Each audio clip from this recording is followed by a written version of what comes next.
Congratulations! Oo nga. Ang ganda naman ng creatinine. So, nag-start tayo February, 154 yon. Ang 195 mo nung January. Ngayon, 114. Oo nga. Alam mo, parang roller coaster journey ka. Oo.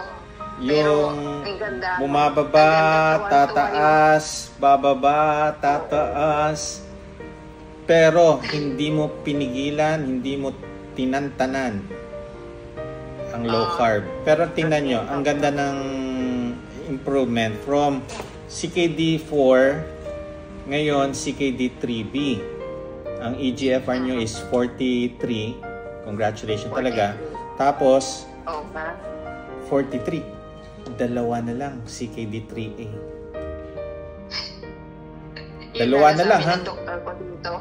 Sabi ng doktor ko dito, tuwan-tuwa. Sabi niya, anong ginawa mo? Sabi niya gano'n. Sabi ko, may doktor ako sa Pilipinas. Sabi ko, tinuruan niya ako ng low carb. Sabi niya, talaga? Sabi niya gano'n. Tapos sabi niya, ang ganda rin ng weight mo ngayon kasi 68 ako dati, di ba? Ngayon, 55 kilos lang ako ngayon. Ganda, di ba? Nami-maintain ko yun. Liver enzymes nyo, normal na rin. Yung tinanggal mo yung lipidil, doc, di ba? Oo. So, sinabi ko rin sa kanya na tinanggal ko yung lipidil na prescribed ng diabetic doctor ko dito. Sabi niya, wow, good. Dati kasi, sabi niya, tinignan niya yung fast track. Sabi niya, taas dati. Ganon-ganon siya. Sabi ko, salamat, di ba? Pati HbA1c ko rin, parang 5.2 ang baba rin. Tama lang. Yes, normal na normal. Ang galing, ang ganda. So, ang daming na-correct, mga liver enzyme, your diabetes. More importantly, your kidney nakaka-recover. Ay, nako, nakakatuwa. Kung umakyat pa siya ng 45 ang EGFR, dalawa na lang yan, ha? Dalawa na lang. CKD3A.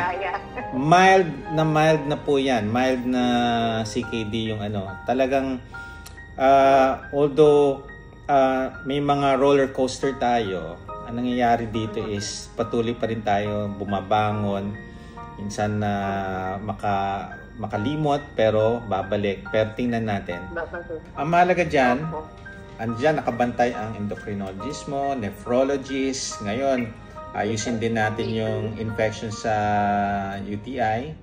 So tapos andito pa ang doktor mo sa Pinas. Inayos ang inyong kinakain, inayos ang lifestyle ninyo. Nag-exercise ka na rin, di ba? Oo. Treadmill lang ako, walking lang ako. Okay lang yun. Kung ano yung kaya nyo muna, dun muna tayo mag-start. Pero ang daming nabago sa inyong lifestyle. That improves your total health ng katawan ninyo. So, again, congratulations po. Salamat sa Diyos. Natutuwa naman ako, ha? So, natutuwa nga ako. Hopefully, napaiyak na ako kanina napaiyak ako doon sa doktor ko. Prayer na mag-improve lalo. Marami kayong pinagdadaanan, no?